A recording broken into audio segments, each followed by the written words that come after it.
तो I have decided to teach today that is iodine का role in hypothyroidism. Okay, बहुत common बीमारी है ये हाइपोथायराइडिज्म एंड हाइपरथायराइडिज्म. हाइपो में क्या होता है, सिक्रीशन कम होता है जिसकी वजह से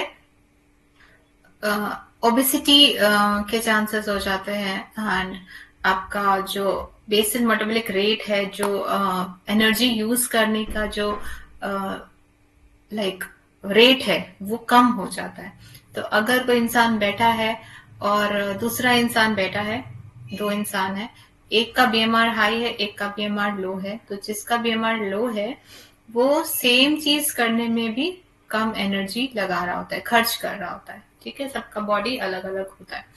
तो जो लोग ज्यादा एक्टिव होते हैं उनका बीएमआर हाई रहता है. ठीक है, तो हाइपोथायराइडिज्म ऐसी बीमारी है जिसमें कि हार्मोन्स की वजह से बीएमआर स्लो हो जाता है. तो उसको ठीक करने के लिए आपको एक्टिव होना पड़ता है और कुछ डाइट चेंजेस करने होते हैं. ओके, तो आयोडीन भी एक उसमें से इम्पोर्टेंट रोल प्ले करता है. एंड हाइपर में क्या होता है, आपका सिक्रेशन ज्यादा हो जाता है और उसकी वजह से बॉडी ज्यादा कैलोरीज यूज कर रहा है सेम वर्क करने के लिए. तो उसमें इंसान पतला होने लगता है. ठीक है, तो उस दोनों में ही डाइट का बहुत बड़ा रोल है. अगर डाइट कंट्रोल नहीं करेंगे तो वेट बढ़ता जाएगा और दूसरे केस में वेट घटता जाएगा. तो दोनों केसेस में हम डाइट एंड एक्सरसाइज, ये दो चीजें ही हैं जो हाइपोथायराइड को कंट्रोल में कर सकती है एंड हाइपर को भी. तो दवाई के, अगर जिनकी दवाई स्टार्ट हो जाती है तो ऐसा नहीं कि एक बार स्टार्ट हो गई तो बंद नहीं हो सकती. अगर वो कोशिश करें डाइट एंड एक्सरसाइज से तो उसमें भी हम रिवर्स कर सकते हैं. एंड अगर कोई इंसान डाइट एंड एक्सरसाइज नहीं कर रहा है but time to time medicine खा रहा है जो उनको डॉक्टर ने प्रिस्क्राइब की है, तो ऐसी बात नहीं है कि वो बढ़ेगी नहीं, तभी भी थायराइडिज्म उनका खराब होता जाएगा, बढ़ता जाएगा. ओके, तो डोजेस अकॉर्डिंगली बढ़ती जाती हैं, जैसे कि डायबिटीज में होता है. अगर पेशेंट डाइट फॉलो नहीं कर रहा है, एक्सरसाइज थोड़ी बहुत भी नहीं कर रहा है, लाइक वॉकिंग जस्ट, तो मेडिसिन बढ़ती जाती है, बढ़ती जाती है. ऐसा नहीं कि ड्रग उसको रोक सकता है. अगर वो 150 उनका शुगर आ रहा है तो 150 पे डॉक्टर ने बोला अभी ये मेडिसिन खाओ और उनका स्टॉप हो जाएगा वहीं पे 150 पे, ऐसा बिल्कुल भी नहीं होता. वो ग्रेजुअली बढ़ता जाता है अगर वो उस टाइम भी गलत डाइट लेंगे तो.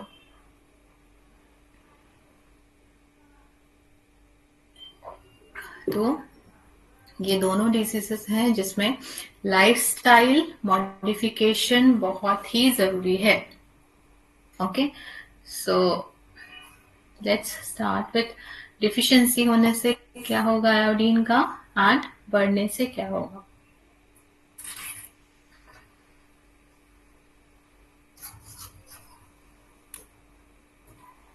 Like first of all I want to add, पहले भी मैंने डिस्कस किया हाइपोथायराइडिज्म. इसमें और भी एक दो सिम्टम्स होते हैं, लाइक हार्ट रेट थोड़ा गड़बड़ हो सकता है अगर आप मैनेज नहीं करेंगे. कंफ्यूजन होता है, भूलने की बीमारी होती है, चीजें नाम भूल जाते हैं किसी का, या फिर जो चीज आपने की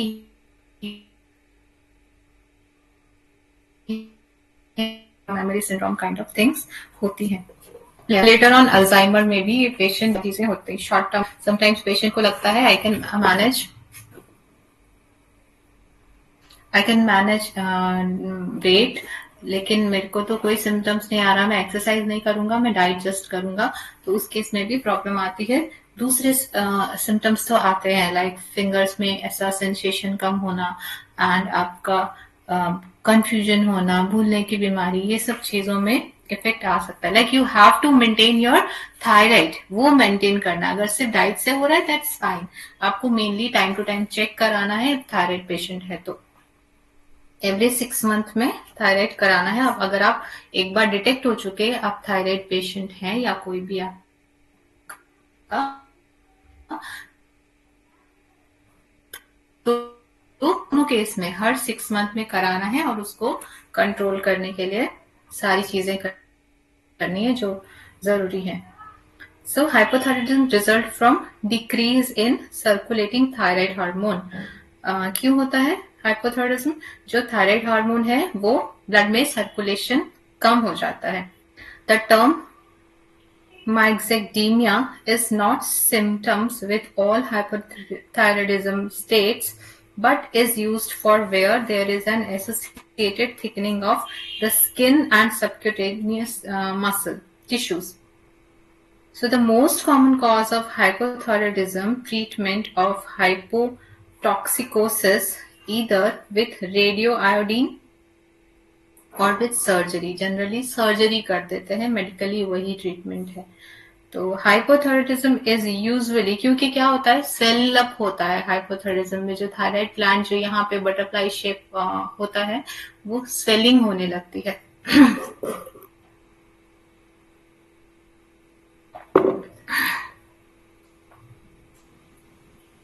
एंड डाइट के साथ आई ऑल्सो रिकमेंड कि बहुत ज्यादा ठंडी एंड बहुत ज्यादा हॉट टेम्परेचर भी अवॉइड करना चाहिए थायराइड के पेशेंट को, in both cases hypo and hyper.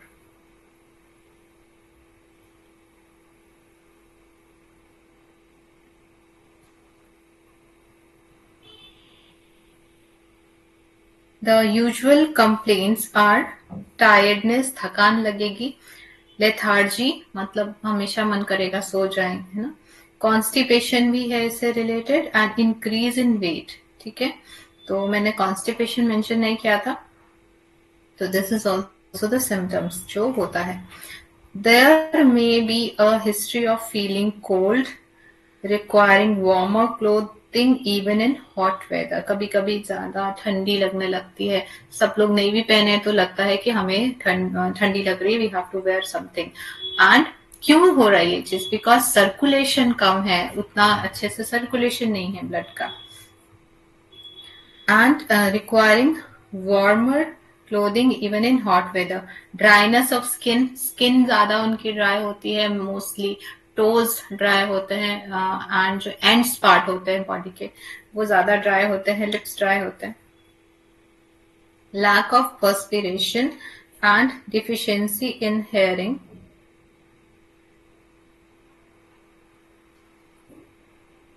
ये भी चीजें देखी गई हैं. Dryness of skin and hair, both दोनों ही ड्राई होता है. In women, a characteristic hoarseness of voice may be the first sign. Examination may reveal puffiness of the face, a slow pulse rate, slow cerebration of dry skin. The area of cardiac dullness may be increased. And the electrocardiogram shows low voltage. ठीक है, जब cardiogram कराएंगे, it is a kind of test, जब वो कराया जाएगा तो उसमें वोल्टेज कम दिखेगा, आराम से हार्ट पंप कर रहा है. It is important to suspect hypothyroidism from the history, otherwise the patient may be labeled as neurotic.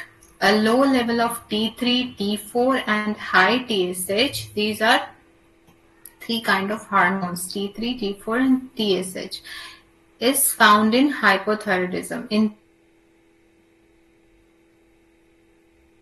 are far more helpful in the diagnosis than the basal metabolic rate or radioactive iodine status, which may sometimes be misleading. तो हमें BMI ये सब से ही नहीं gas कर लेना है, हमें ब्लड टेस्ट करके देखना है कि TSH, T3, T4 and TSH कैसा है, नॉर्मल है कि नहीं. ट्रीटमेंट में क्या करेंगे? Where iodine deficiency is a cause. अगर यहाँ पे दो तरह के हैं, आयोडीन डिफिशियंसी की वजह से है तो आयोडीन इंक्रीज करेंगे. Where iodine deficiency is a cause as an endemic deficiency areas, iodine supplementation is effective in its prevention. It should be given as early as possible, even prior to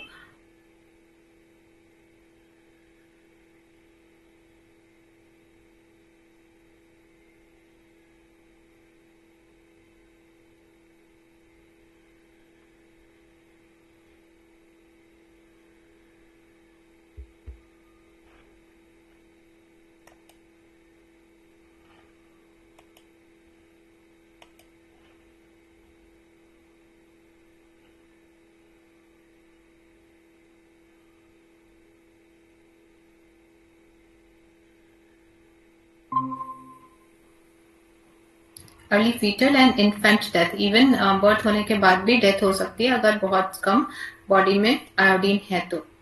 Supplements of oral iodination oil have provided effective with an duration of action of about 1 to 2 years. This is not as prolonged as with intramuscular injection, but it is acceptable as less expensive. Administration of desiccated thyroid is also useful. Chemically pure L-thyroxine is also available. Trithyroxine is rapid acting and it is used under certain circumstances. Thyroidism with iodine. Administration of iodine to patient with goiter may produce hypotoxicosis. Thyrotoxicosis. This iodine-based effect is because with iodine deficiency से भी patient को goitre हो जाता है। आपने देखा होगा sometimes books में स्कूल टाइम में कि पिक्चर होती है जहाँ पे ये फूल जाता है। मेनली ये स्वेलिंग ही हो रहा है, जो थायराइड ग्लैंड है यही इतना ज्यादा कई बार फूल जाता है कि ये बाहर की ओर दिखने लगता है और ये गोइटर का नाम दिया जाएगा इसको। तो ये भी क्यों होता है? आयोडीन की डिफिशियंसी से। The gland becomes overactive in an attempt of produce the hormone. अभी वो ऐसा हार्मोन प्रोड्यूस कर रहा है जो काम ही नहीं कर रहा, तो वो बहुत ज्यादा प्रोड्यूस करने की कोशिश कर रहा है। When iodine is supplied, excess of thyroid hormone is produced, resulting in thyrotoxicosis. Iodine-induced thyrotoxicosis usually affect the older group of people. Then goes Graves disease. Graves disease भी एक पेशेंट था मेरे पास।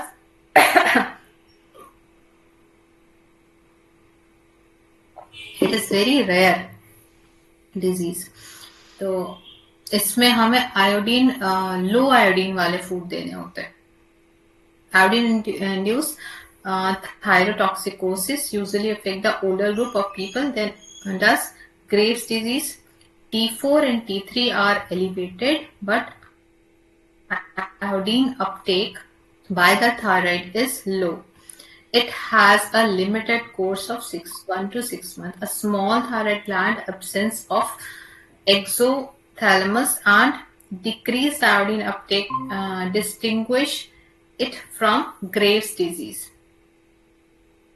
So इसमें हमें ऐसे फूड्स देखने हैं जिसमें आयोडीन कम है। पहले तो सॉल्ट में भी हमें लो सोडियम लो आयोडीन वाला या फिर सीना नमक ये सब हम करा सकते हैं, क्योंकि जो जनरली जो सॉल्ट होता है वो फोर्टिफाइड होता है, उसमें आयोडीन ऐड किया रहता है।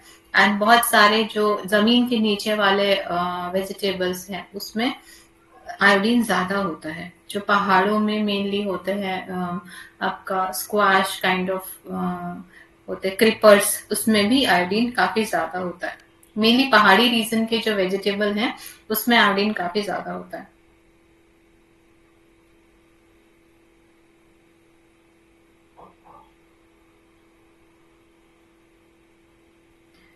एंड कुछ ड्रग दिए जाते हैं अगर अरिदमिया है। तो अरिदमिया इज अ कंडीशन जब हार्ट रेट रिदम में नहीं होता है।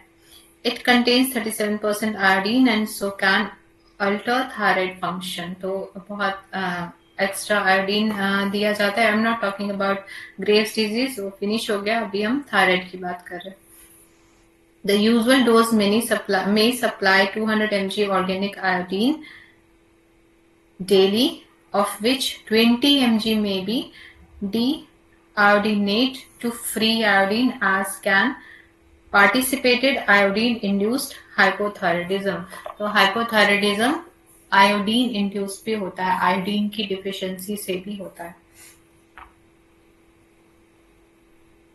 तो जनरली ये जो स्टार्ट होता है एज ऑफ लाइक 20s से धीरे धीरे स्टार्ट होने लगता है, और अगर हम उसी टाइम टेस्ट करा रहे तो हमें पता चल जाएगा।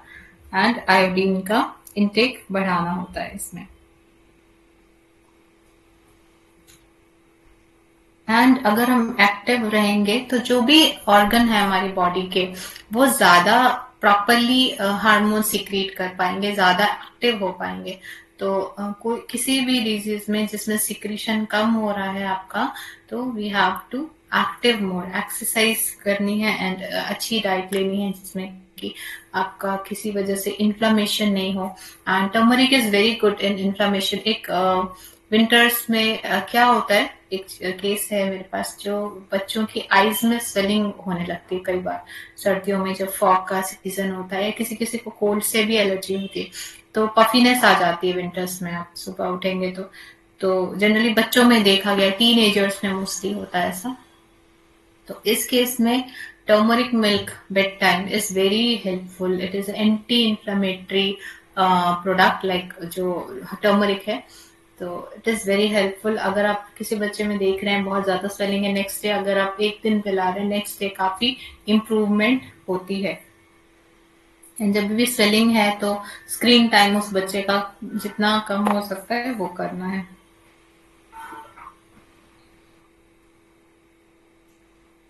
सो this is that puffiness is not related to sodium, क्योंकि हम जनरली समझते हैं कि अगर कहीं पे भी स्वेलिंग आ रही है आंखों के नीचे, पैरों में है तो सोडियम ही है, लेकिन अगर आंखों में बच्चों में आ रही है तो जरूरी नहीं वो सोडियम रिटेंशन ही है, वो और भी चीजें हो सकती हैं, जैसे साइनस की वजह से हो सकता है, या फिर सोडियम या फिर आपका कोल्ड से एलर्जी की वजह से हो सकता है। तो इसमें उसमें क्या होता है, जो टीयर ग्लैंड्स होते हैं यहाँ पे तो ये सारे स्वेल हो जाते हैं ठंड की वजह से। तो ग्रेजुअली दिन जैसे जैसे बढ़ता है, जब बच्चा उठता है तो टेम्परेचर भी बढ़ता है, और बच्चा जब अपराइट पोजीशन में होता है तो इम्प्रूव भी हो जाता है, ठीक हो जाता है, कई बार काफी दिन, पूरे दिन रह जाता है। तो उस केस में turmeric milk is very helpful. अगर नहीं भी होना है आपको, सुबह से ही ना हो, तो उसके लिए that is very good.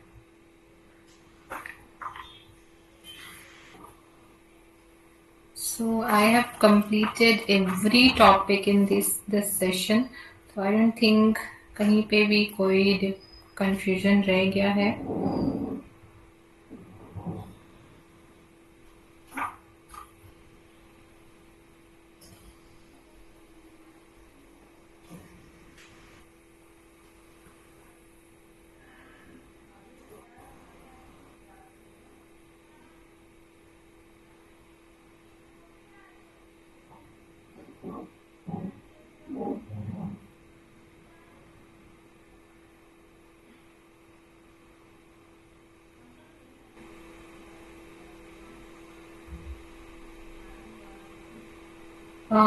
Yeah, I can share one more thing. Folic acid, it is it is a thing which helps your blood formation के लिए बहुत जरूरी है folic acid। इसको फोलेट भी बोलते हैं हम, जो जनरली प्रेग्नेंट वुमेन को चलाया जाता है। एंड ये ग्रोथ के लिए भी बहुत इम्पोर्टेंट है। तो मैं कुछ सोर्सेस बताती हूँ, गुड सोर्सेस, जो folic acid, folate and folic acid is same. तो आप फोलेट के कुछ आइटम्स नोट कर लीजिए जिस जो अच्छी गुड सोर्सेज हैं। तो folate availability in some foods are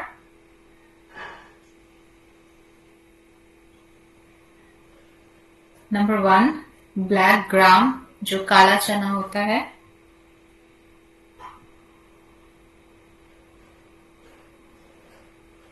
green gram, tomato,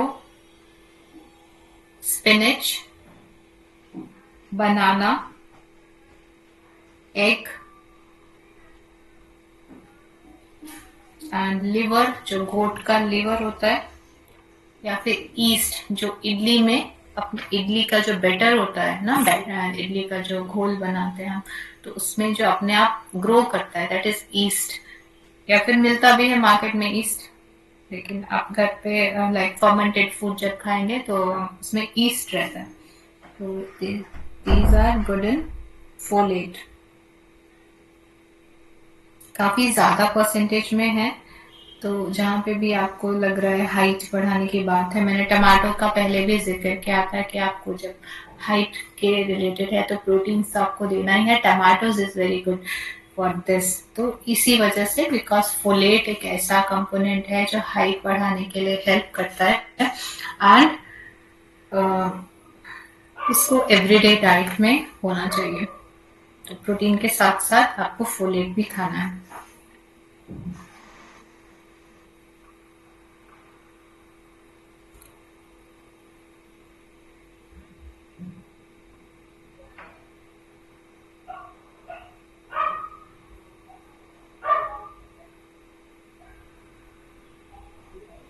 इसका नाम हम एंटी एनीमिया भी इसको निकनेम की तरह इसको बोल सकते हैं।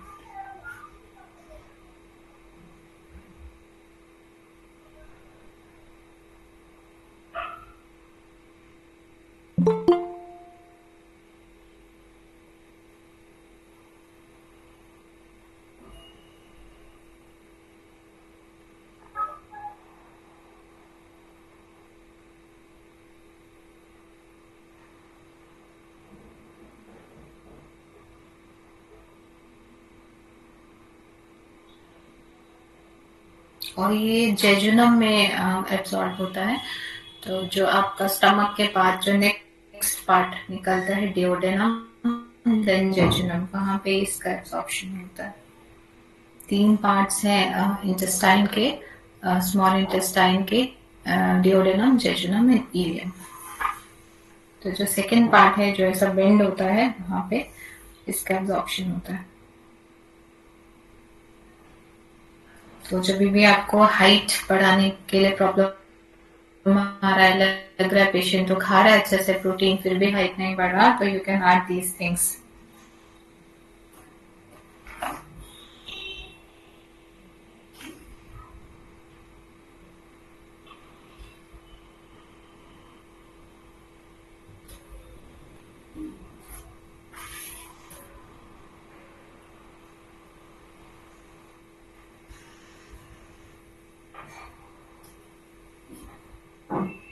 सबसे ज्यादा जो रिक्वायरमेंट है फोलेट की वो प्रेग्नेंट वुमेन में है, क्योंकि एक न्यू बॉडी फॉर्मेशन हो रहा है।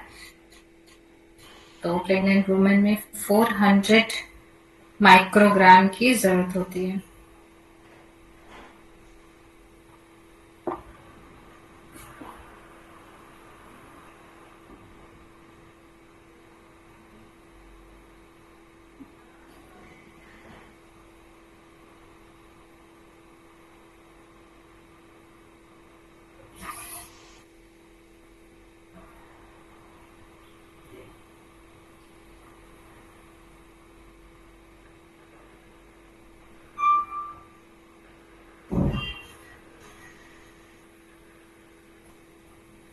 So this is all things जो रिलेटेड है आपका हाइट से, and I think I covered everything. सब कुछ आई होप सब समझ में आ गया होगा आपको। डिजीज रिलेटेड डाइट, तो आपको हर चीज में देखना है, सिर्फ वेट लॉस के लिए नहीं रहना है। You have to, it is a treatment, kind of treatment. तो आप ट्रीटमेंट पे ध्यान दीजिए। आज हमने ब्लड डोनेशन कैंप किया था, तो उसमें कई लोग को देखा कि they are fair to donate. तो एक्चुअली ब्लड डोनेशन जो है, it is also good for donor. जो डोनेट करते हैं उनके लिए भी अच्छा है। जब ब्लड जाता है ब्लड बॉडी से, उसमें बहुत सारे ओल्ड सेल है, राइट। तो कम होता है वॉल्यूम, तो उसी वजह से बॉडी न्यू सेल्स बनाता है। तो आपके पास एकदम ब्रांड न्यू सेल्स बनते हैं, लाइक वन पिन जो निकला। तो आप ज्यादा बॉडी के लिए that these are more healthier. तो हार्ट हेल्थ के लिए अच्छा है, न्यू सेल्स बन रहे हैं, that is good for your health. And आपको एक मेंटली भी पीस मिलता है कि हमने, हमारा ब्लड किसी के काम आएगा। एंड इससे एनर्जी भी लॉस होता है, लाइक 600 किलो कैलोरीज बर्न होता है जब आप एक पिंट देते हैं। सो आई donate in every 3 or 4 months। तो हर किसी को देना चाहिए, या जो जिनका रेयर ब्लड ग्रुप है उनको अपना नाम किसी भी आसपास के जो ब्लड डोनेशन सेंटर्स होता है वहाँ पे नाम दे के रखना चाहिए, तो जब कभी किसी को ज़रूरत है तो कांटेक्ट किया जा सकता है।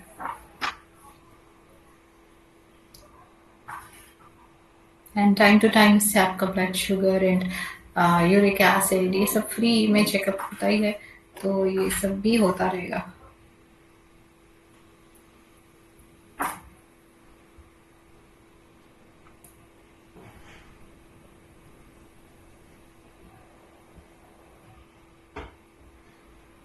अगर हम बात करें आज किसने पोटेशियम रिच फूड क्या खाया, तो आप क्या बताएंगे? Because potassium is also good for important, very important for our heart.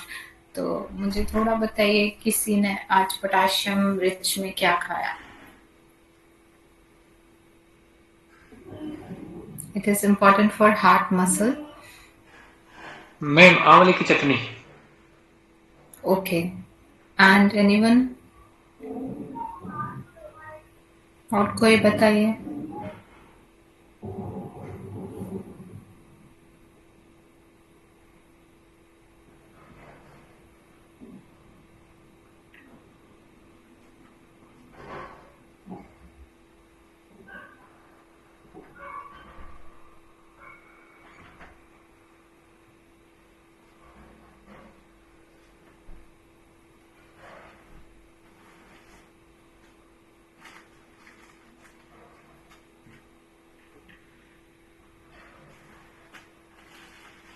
आंवला तो विंटर्स में रोज खाइए एक आंवला, that is very beneficial.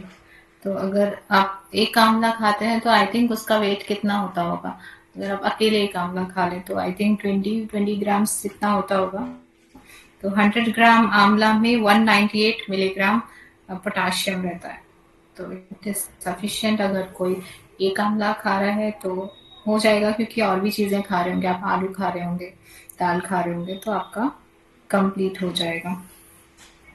Ma'am like आप उसमें हरी मिर्च भी डालते हैं, एक आंवला हो गया, एक हरी मिर्च हो गई, 2 लहसुन और अपने काला नमक जिसको सत्सर लून बोलते हैं हमारी भाषा में, ये हाँ डाल के जी, बहुत हाँ अच्छा जी, बनते हैं। हाँ जी, बिल्कुल खाइए। चटनीज बहुत वैरायटी ऑफ है इंडिया में। आप उसमें फ्लैक्स सीड्स भी ऐड कर सकते हैं। उसी चटनी में आप समटाइम्स पीनट ऐड कर सकते हैं, तो और मिंट ऐड कर सकते हैं। डिफरेंट डिफरेंट चटनीज खाइए तो आपको डिफरेंट न्यूट्रिशन मिलेगा। एंड इसमें वो कुक भी नहीं होता है, राइट? तो न्यूट्रिशन लॉस भी नहीं होता है। तो अगर आप 100 ग्राम, या अगर आप 100 ग्राम खा रहे हैं आंवला, तो आपको 4% आपका डेली का उसी से कंप्लीट हो जाएगा। मैम एक क्वेश्चन है मेरा छोटा सा। हाँ जी, बोलिए। एक जैसे छोटा बच्चा है उसको खाना खिला रहे हैं, जैसे 1 साल का है, तो उसको खाना खिला थोड़ा सा एक मुंह में टुकड़ा दे देते हैं, ऊपर से पानी पिला रहे हैं, ये उचित है कि नहीं? ये मुझे थोड़ा सा कंफ्यूज लगा। बिल्कुल नहीं, नहीं, बिल्कुल 1 साल का बच्चा सब कुछ खा सकता है। तो आप एक टुकड़ा खा रहे हैं, वो च्यू कर रहा है ग्रेजुअली, उसको उसका जूस जा रहा है, तो बिल्कुल खिलाइए। पानी पीना, पानी कभी भी किसी चीज के साथ खराबी नहीं करता है, ओके? क्योंकि पानी न्यूट्रल है, उसमें कोई न्यूट्रिएंट नहीं है, वो किसी चीज को एंटी न्यूट्रिएंट नहीं है उसमें कि किसी को ऑब्स्ट्रक्ट करता है या जी। फिर डाइजेशन स्लो करता है। पानी किसी के साथ भी दीजिए, ऐसा कुछ मिथ है कि इसके साथ पानी मत दो खराबी करेगा, ऐसा कुछ भी नहीं। आप आराम से पानी दीजिए। आई डोंट थिंक उसको कुछ प्रॉब्लम हो रहा होगा पानी के साथ वो खा रहा है तो। नहीं, मैं तो इसे इस हिसाब से पूछ लिया कि बड़े को खाना खाने के बाद में पानी मना करते हैं या साथ में पानी पी रहा तो उसको मना करते हैं। या एक्चुअली उनका, आपका आई थिंक किडनी का प्रॉब्लम है, राइट? बड़े जी। का। जी। हाँ, तो उस केस में मना करते हैं बिकॉज उनका वाटर इनटेक लिमिटेड है। उनका नहीं दिन नहीं भर में देखो, जितना। हाँ जी। जैसे मैं रसदार हूँ, मुझे कोई भी रोग नहीं है, मैं खाना खाने के बाद 1 घंटा या 40 मिनट बाद पानी पीता हूँ, मैं इस हिसाब से पूछ रहा था अभी बच्चे को देना चाहिए कि हाँ नहीं जी, देना। बच्चे को आप दे सकते हैं, ऐसा कुछ नहीं है। लाइक पानी क्या करता है, थोड़ा डाइल्यूट कर देता है। जो पेट में हमने खाना खाया ना, उसको थोड़ा डाइल्यूट कर देता है। आप तुरंत पहले या तुरंत बाद ज्यादा पानी मत पीजिए, लेकिन थोड़ा आप पी सकते हैं। वो क्या करेगा, वो जो काइम है उसको थोड़ा डाइल्यूट कर देगा। तो डाइल्यूट करने से क्या होगा, वो जो एक्शन हो रहा है उस पे आपका HCl का, तो वो थोड़ा डाइल्यूशन में हो जाएगा, वो डाइल्यूट हो जाएगा आपका HCl। लेकिन आप बच्चे को थोड़ा थोड़ा बीच में पिए, ठीक है, लेकिन आप ग्रेजुअली उसको हैबिट को थोड़ा इम्प्रूव करिए कि खाने के आधा घंटा पहले पानी पिला दीजिए, तो उसको उस हाँ बीच में प्यास नहीं लगेगी। जी। ये दही भी दे सकते हैं, मॉर्निंग में दही पिला दे, छाछ पिला दे सकते हैं। बिल्कुल बिल्कुल, छाछ शाम को पिलाइए। दूध खाने के साथ में रोटी से रोटी खा दूध पिला देते हैं। हाँ हाँ, बिल्कुल बिल्कुल खिलाइए, बहुत न्यूट्रिशियस है, दही बहुत अच्छा है, डाइजेशन इम्प्रूव करेगा। छोटे बच्चे के लिए आप कुछ भी रिस्ट्रिक्शन मत करिए, आप कर्ड खिलाइए, उसमें भी कैल्शियम है, आपका पोटेशियम है, मिल्क में होता है। हाँ, वो तो आंवला दही खट्टा नहीं कोशिश करता। करें दिन में एक बार तो, हाँ बिल्कुल खिलाइए। आप इवन 1 साल का बच्चे से आप आराम से स्टार्ट करते हैं, पूरा आंवला उसको नहीं, फायदा नहीं थोड़ा सा करेगा, टुकड़ा देते हैं तो यूरिन से चबाता निकल रहता है। जाएगा। तो ऐसा ज्यादा देते हैं खिलाने से उसके बॉडी से निकल जाएगा, तो आप एक 1 आंवला का एक साइड का आप उसको दे दीजिए मुंह में, कोई प्रॉब्लम नहीं। थैंक जो यू भी मैम। सीजनल चीजें हैं आप उसको इंट्रोड्यूस कराइए, जो भी आपका फैमिली फूड है, जो आपके फैमिली में चलता है, आपका ट्रेडिशन में, वो चीजों से उसको इंट्रोड्यूस कराइए। तो जो भी वहाँ के ट्रेडिशन से रिलेटेड है वो चीजें उसको जानी चाहिए। विंटर्स में different kind colours of leafy vegetable होता है, right, red colour, green colour, purple colour, ऐसा ऐसा कलर का होता है। तो वो चीजें थोड़ा एड ऑन करिए उनकी डाइट में। हो सकता है उनकी जो उनका जो स्टूल है बच्चे का, तो उसमें लीफ निकल जाएगा पूरा का पूरा, ऐसा भी हो सकता है, प्रॉपरली चबाएगा नहीं, 10% सिर्फ उसका एब्जॉर्प्शन होगा, लेकिन ग्रेजुअली वो उसको डाइजेस्ट करना बॉडी सीखेगा। तो कुछ बच्चा, क्योंकि छोटा बच्चा चबाता नहीं, तो जो लीव्स होती हैं वो कई बार स्टूल से के साथ निकल जाती हैं, तो फिर भी कुछ पोर्शन एब्जॉर्ब होता है, उसका न्यूट्रिशन एब्जॉर्ब होता है। फाइबर तो पूरा हर किसी में ही निकलता है, लेकिन बच्चे को सिखाइए कि वो च्यू करके खाए, दैट इज वेरी इंपॉर्टेंट। अगर बच्चा अच्छे से च्यू करके नहीं खा रहा है और बहुत हेल्दी खाना खा रहा है, तो भी वो बेनिफिट नहीं करेगा। तो उनको ये ट्रेन करिए कि वो हैव टू च्यू, खाने के टाइम में वो खाने पे ध्यान दे, कहीं और ध्यान नहीं दे। एंड बात कर सकते हैं, ठीक है, लेकिन जो हम खा रहे हैं उसको हमें पता होना चाहिए, हमारे ब्रेन को, कि हम क्या खा रहे हैं। तो उस हिसाब से सिक्रीशंस भी होता है हार्मोन्स का, एंड जो हमारे जो एंजाइम्स हैं, इन सब चीजों का भी सिक्रीशन होता है। तो ब्रेन शुड नो कि व्हाट आर यू ईटिंग। तो ये बहुत इंपॉर्टेंट है। आजकल इस पर बहुत बात भी हो रही है कि माइंडफुल ईटिंग, है ना, तो माइंडफुल ईटिंग होना बहुत जरूरी है। बच्चे को देख के खाना है, हाथ से खाएगा तो भी अच्छा है, बॉडी फील भी करेगा उस खाने को। स्पून से खाने से बेटर है बच्चा हाथ से खाए, तो एक बॉडी को इन्फॉर्म हो गया जब वो टच कर रहा है खाने को, कि बॉडी में अभी खाना चाहेगा, देख रहा है, फिर टच कर रहा है, फिर च्यू कर रहा है, तो इससे बॉडी रेडी होती है कि हमें क्या सिक्रीट करना है फॉर डाइजेस्ट। तो हैबिट रखिए कि बच्चा हाथ से खाए घर में एटलीस्ट। स्कूल्स में अगर अलाउ नहीं होता है बहुत सारे स्कूल्स में हाथ से खाना, बट घर में कोशिश करिए कि वो हाथ से खाए। एंड खाने के साथ अगर थोड़ा पानी पी रहा है कोई प्रॉब्लम नहीं है, पीने दीजिए। लेकिन बच्चा जनरली डिहाइड्रेटेड रहता है, वो खेल में बच्चे पता ही नहीं होता उनको पानी पीना है, तो तब भी वो जब खाना जब घोट रहे हैं बच्चे, तब उनको फील होता है कि मुझे तो घोटने में प्रॉब्लम हो रही है, गला पूरा डिहाइड्रेटेड है, तब उनकी पानी की डिमांड होती है। उस टाइम आप दीजिए, क्योंकि वो डिहाइड्रेटेड है, तब तो पानी आपको देना ही पड़ेगा। तो you should give water in between meal, कोई प्रॉब्लम नहीं है, लेकिन दिन भर पानी का जरूर ध्यान रखिए। यूरिन बच्चे का येलो नहीं होना चाहिए, तो उसका ध्यान रखिए। ग्रेजुअल जैसे आप वेट क्वांटिटी निकाल सकते हैं आपका बच्चा का कितना पानी पीना चाहिए, शायद मैंने पहले भी क्लास में बताया है। कितना वेट है आपके बच्चे का?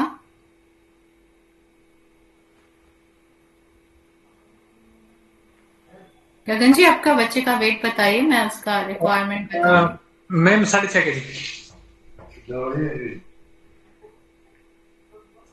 ओके, तो उनके लिए जस्ट आपको 250 ml सफिशियंट है। Wait wait minute, 3 ml।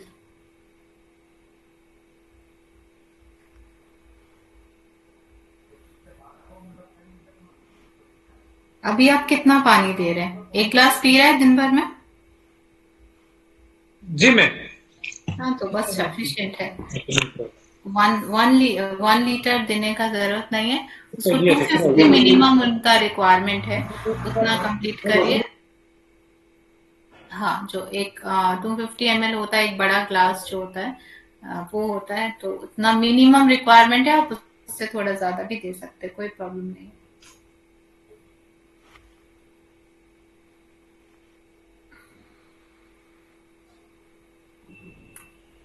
ऐसा कुछ भी नहीं है कि खाने के बीच में पानी पियेंगे तो प्रॉब्लम होगी।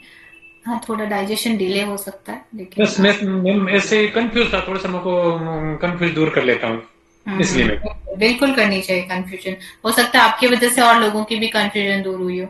तो जो क्वेश्चन दिमाग में आए, you should ask.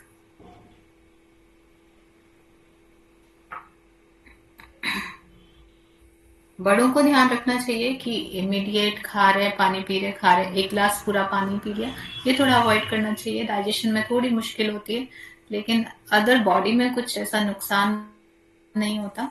And immediate पहले पानी पीने के लिए कुछ केसेस में बोलते हैं, इमीडिएट भी नहीं, आधा घंटा पहले, कि आपका पेट भर जाए जिससे आप कम खाएं, उस केस में बोला जाता है। लेकिन इमीडिएट पानी पिया उसके बाद खाना खा लिया, ये नहीं करना चाहिए। जो आपका HCl है वो डाइल्यूट होगा, तो इसको अवॉइड करना चाहिए। थोड़ा थोड़ा पीजिए। एक ग्लास पानी रखिए टेबल पे, हमारे जैसे घर में है, हम लोग 3 लोग साथ में खा रहे होते हैं, एक ग्लास ही पानी होता है, वी शेयर दैट, और वो पूरा ग्लास खत्म भी नहीं होता है।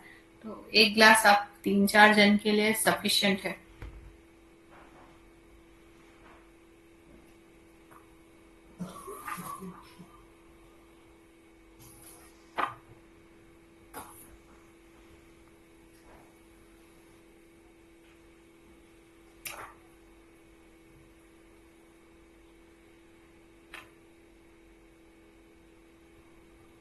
सो आई होप सबने अपनी फैमिली में मैगीज एंड अजीनोमोटो वाली चीजें थोड़ी रिस्ट्रिक्ट करी होंगी, because it is very harmful.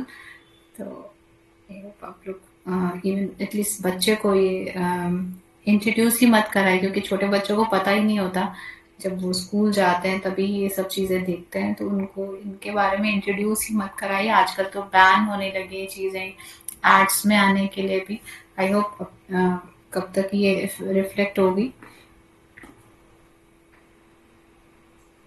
Foreign country में तो बैन हो चुकी हैं ये जो बर्गर, पिज्जा, ये सब बहुत सारी कंट्रीज में अभी उसको आप फैंसी करके नहीं दिखा सकते आप आर्ट्स में।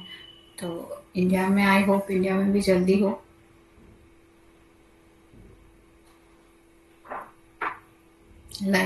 जो मैगी का एड है उसमें टेस्ट भी हेल्थ भी, वो हेल्थ को ऐसे जोड़ रहे हैं, तो बच्चा बोल रहा है अरे ये तो हेल्दी है।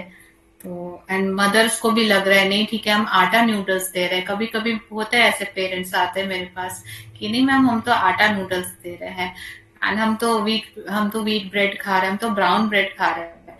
मगर ऐसा कुछ भी नहीं है। Brown bread is more harmful than white bread. Okay, जो ब्राउन ब्रेड है ऐसा बिल्कुल नहीं है कि वो वीट से बना होता है। उसमें वन आप परसेंटेज देखिएगा, उसमें न्यूट्रिटिव वैल्यू का बॉक्स में दिखेगा कितना होल व्हीट है। ओके, अगर लिखा भी है तो इट इज नॉट पॉसिबल कि वो व्हीट से पूरा बना हो, उसमें कलर एडेड होता है। ओके, आप रोटी बनाते हैं तो क्या रोटी का कलर वैसा ब्राउन होता है? नहीं। क्यों ब्राउन हुआ वो ब्राउन ब्रेड? क्योंकि उसमें कलर ऐड किया गया है। तो वो तो आपका व्हाइट मैदा से भी नुकसान कर दिया, तो आप क्यों कलर खाएंगे? आप व्हाइट ब्रेड ही खाइए। जब समटाइम्स हम महीने में एक बार कभी सैंडविच खाते भी हैं, तो I take white bread only, क्योंकि उसमें ब्राउन ब्रेड में कलर ऐड होता है।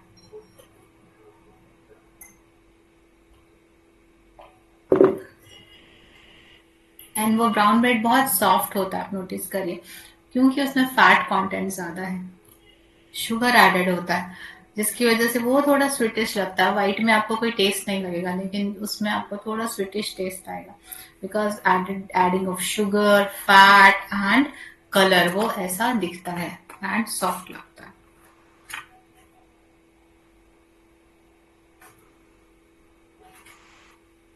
एंड मैगी की, की भी बात की जाए, इंडिया हेल्दियर के बारे में बात कर रहा था, तो उन्होंने फिर स्विच किया अपना आटा नूडल्स पे, तुरंत आ गए। लेकिन ऐसा कुछ नहीं, पतंजलि ब्रांड भी बना रहा है नूडल्स। आई थिंक इन सब ब्रांड्स को क्यों ये सब मार्केट को बढ़ाना है, इसको नहीं जाना चाहिए। जो हेल्दी ब्रांड्स हैं उनको हेल्दी में ही रहना चाहिए, जो उनके ग्रेन्स है उतना ही रहना चाहिए, क्योंकि हर चीज में आ रहा है healthier noodles. I don't think noodle can be healthy in India.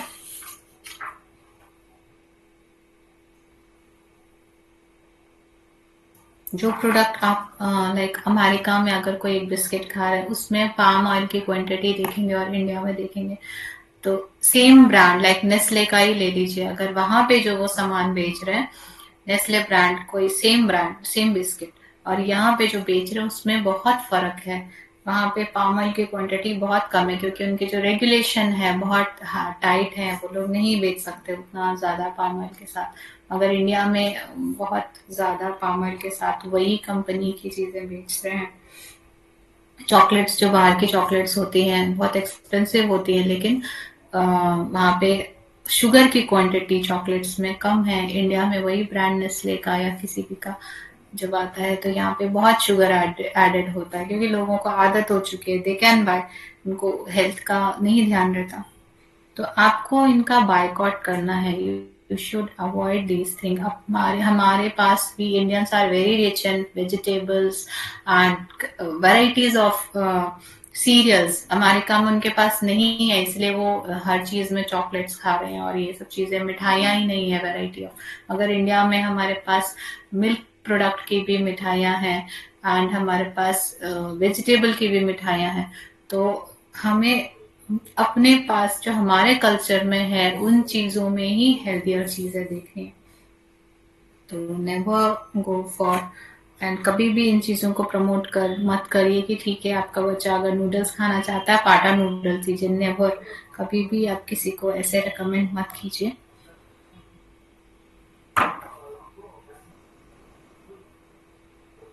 मिलावट तो मैम, जैसे पैकिंग मिर्च मसाला आ रहा है उसी में भी जहर हाँ मिलाया जी, जा रहा है। एक्चुअली इससे वो तो पेस्टिसाइड होता है, वो क्यों मिलाएंगे जी, जहर, क्यों किसी को मारेंगे। एक्चुअली वो क्या करते हैं, पेस्टिसाइड्स होते हैं वो, ठीक है। तो वो ज्यादा क्वांटिटी में मिला रहे हैं, जिससे कि उनकी शेल्फ लाइफ बढ़ रही है। वही मसाले को अगर आप जैसे फॉरेन कंट्री में बहुत जगह जो पेस्टिसाइड बैन है वो इंडिया में चल रहे हैं, क्योंकि उनका लॉस कम हो इसके लिए वो उसमें ज्यादा मिला रहे हैं, और ऐसे पेस्टिसाइड जो हम ह्यूमन बींग्स के लिए नुकसान कर रहे हैं तो वो भी मिला रहे हैं ताकि उनमें कीड़े नहीं लगे। ठीक है, आप घर का मसाला कोई ले लीजिए, उसको आप 6 महीने छोड़ दीजिए या फिर 1 साल छोड़ दीजिए, कीड़े लग उसमें जाएंगे उसमें। हाँ। मगर आप जो अच्छे अच्छे ब्रांड्स हैं, मैं नाम नहीं लूंगी, आप उनको छोड़ेंगे तो उसमें कुछ भी नहीं होगा। आप आटा रख दीजिए, उसमें कुछ भी नहीं होगा। तो दीज आर द थिंग कि जो हो रहा है, आप जितना कोशिश कर सकते हैं आप लोकल प्रोडक्ट्स, जो आपका चक्कीज है उससे लीजिए। हो सकता है वहां पे चूहे भी घूमते हो, लेकिन आप उसको, उसमें जो जर्म्स दे रहा है वो वहां पे, तो वो आप आपकी बॉडी फाइट कर सकती है, लेकिन जो केमिकल्स आएगा प्रोडक्ट से, उसके लिए बॉडी रेडी नहीं है। तो आप उसको अवॉइड करिए। मैम साबता लाके घर पे पीस लेना चाहिए। मैंने तो मिक्सी भी रख रखी है, साबती मिर्च है, धनिया है, ये सब अच्छा जी, साबती रखता हूँ घर पे। हाँ नमक ही जी, मैं हाँ जी, साबता यूज करता मसाले हूँ, तो आप समुद्री। घर में कर सकते हैं, वेरी गुड। हाँ, जितना ये हो सबसे सके, अच्छा है। हाँ जी, हाँ जी, आई ऑल्सो डू दैट, कि मसाले मैं घर में ही ये बनवाती हूँ। ये किसी भाई बहन को बताएंगे तभी परंपरा आगे बढ़ेगी ना। हाँ जी, हाँ जी, उसका आप प्रचार उसको, करेंगे थोड़ा थोड़ा तभी ही आगे बढ़ेंगे। इस हिसाब से तो ये बड़े बन नहीं सकते, क्योंकि जाते हैं जाकर ये मांगते हैं हमें बढ़िया कंपनी का मिर्च दे दे, बढ़िया हम्म, कंपनी की हल्दी दे दे। क्यों भाई? मिर्च और हल्दी तो आपको कभी भी नहीं लेनी चाहिए पैकेट वाली, क्योंकि उसमें जो इसका हुआ कलर्स धनिया भी ऐड, लेते हैं, हाँ हाँ, तो ये घर पर पी सकते हैं मैम, बहुत अच्छी। धनिया में जो एडेड होता है वो लकड़ी का जो पाउडर होता है वो एडेड बुरादा, होता है। जिसको बुरादा हॉर्स बोलते हैं। का जो, हाँ, हॉर्स का जो डंग होता है वो एडेड होता है। ठीक है, एंड जो आपका टर्मरिक है उसमें बहुत सारे कलर्स एडेड होते हैं जो कैंसरस है। लाल मिर्च पाउडर होता है उसमें भी कलर्स एडेड हैं जो कैंसरस हैं। तो जो कलर देने वाली चीजें हैं ना, उनको सबसे पहले आप मत लीजिए, कोशिश करिए। बाकी आप नहीं कर पा रहे, ठीक है, आप टॉलरेट कर सकते हैं, लेकिन जो आपका रेड चिली एंड आपका टर्मरिक, ये दोनों मैं बोलूंगी आप कोशिश करिए। आपका आसपास का चक्की या फिर घर पे अगर कर सकते हैं तो अच्छा होगा।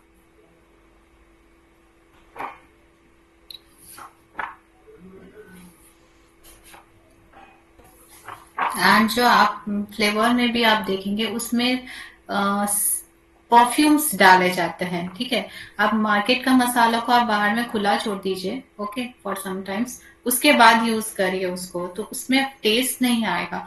लेकिन आप वही घर का मसाला में टेस्ट होता है, उसमें फ्लेवर स्मेल नहीं होती है, मतलब वो नेचुरल स्मेल होती है।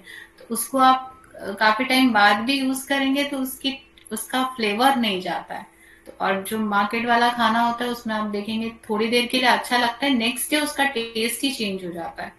तो दैट इज द रीजन, क्योंकि उसमें परफ्यूम्स डाले रहते हैं। धर्मेंद्र मिश्रा सर जी हमारे पास आए थे एक बार, यहाँ पर नाइट पर रुके थे, बहुत अच्छा लगा उन्हें हमारा यहाँ का खाना खा करके, बहुत अच्छा लगा सर को। Very nice. आप घर का बनाएंगे चीजें तो बहुत अच्छी लगेंगी। अगर पॉसिबल है आपके पास लैंड है तो कोशिश करिए, मैं बोलूंगी छोटी छोटी चीजें भी ग्रो कर सके तो करिए। आजकल जो तो बीमारी का जड़ ट्रेंड। यही है मैडम, ये बंद हो जाए तो बीमारी अपने आप ही कटी जाएगी। हाँ जी। हमारे पास एक ऑर्गेनिक फार्मर भी है, दैट इज वेरी गुड कि ऑर्गेनिक फार्मिंग कर रहे हैं। तो इन चीजों को ज्यादा सपोर्ट मिलना चाहिए गवर्नमेंट के साइड से भी, क्योंकि हर कोई घर में नहीं कर सकता। एंड मार्केट में यहाँ पे बगल में ही स्टेट है हमारा सिक्किम, वहाँ पे मैम इसमें कोई ज्यादा परेशानी तो नहीं है मैम, सुजाता की अच्छी कंपनी को मिक्सी ले आओ, मिर्च पीसनी है 1 पाव, मिर्च को सुखाकर पीस लो, धनिया को पीस लो, बिल्कुल। हल्दी मेन हल्दी भी मैं पीस सकते फार्मिंग, हैं, हाँ जी, हाँ जी, मिर्च मैं मसाला घर फार्मिंग पे की बात। मामूली सा, बस थोड़ी सी मेहनत है इसमें, बस इतना ही है। बिल्कुल बिल्कुल, लेकिन आपको बाद में बीमारियां जो होती हैं, डॉक्टर जाने की तो मेहनत नहीं लगेगी ना, तो आप यहाँ पे मेहनत कर सकते हैं। तो ये सब चीजें प्रमोट करनी चाहिए फैमिली में कि आप फ्रेश चीजें खाएं। आजकल तो कोई मरीज आता है वो पहले गूगल भाई से पूछ कर ही आता है मैं क्या खाऊं, गर्म पानी पीता हूँ, सलाद मैं खाता हूँ, तो भाई फिर उसको बताते हैं कि ये चीजें बंद कर, घर वाली घर पे लाके बना, उससे ही तेरे को रिलैक्स मिलेगा। फिर होता है वो क्या हो जाता है, उसको थोड़ा टाइम लगता है, रिकवर हो जाता है वो। हाँ जी, डाइट ऐसी चीज है, थोड़ा टाइम लगता है लेकिन क्योर होता है। मेडिसिन ऐसी चीज है कि वो थोड़ी देर के लिए सबसाइड कर देगा लेकिन बाद में वो एग्रीवेट होता है। तो दैट इज द थिंग। तो आपको कोशिश करना है कि आप टाइम टू टाइम आप लोग या अपने फैमिली मेंबर में बॉडी को चेकअप कराते रहिए और उस हिसाब से अपना ट्रीटमेंट करते रहिए। So it's time to end the class. I hope you like the class and कोशिश थैंक यू करिए मैम। घर की थोड़ी छोटी मोटी फार्मिंग, लाइक एटलीस्ट विंटर्स में आप कुछ लीफी वेजिटेबल्स तो लगा ही सकते हैं। तो कोशिश करिए वो लगाने की, आपके पॉट्स में या लैंड है तो बहुत अच्छी बात है। तो इन चीजों को भी आप करने की कोशिश करिए आप लोग। सो आई एम गोइंग टू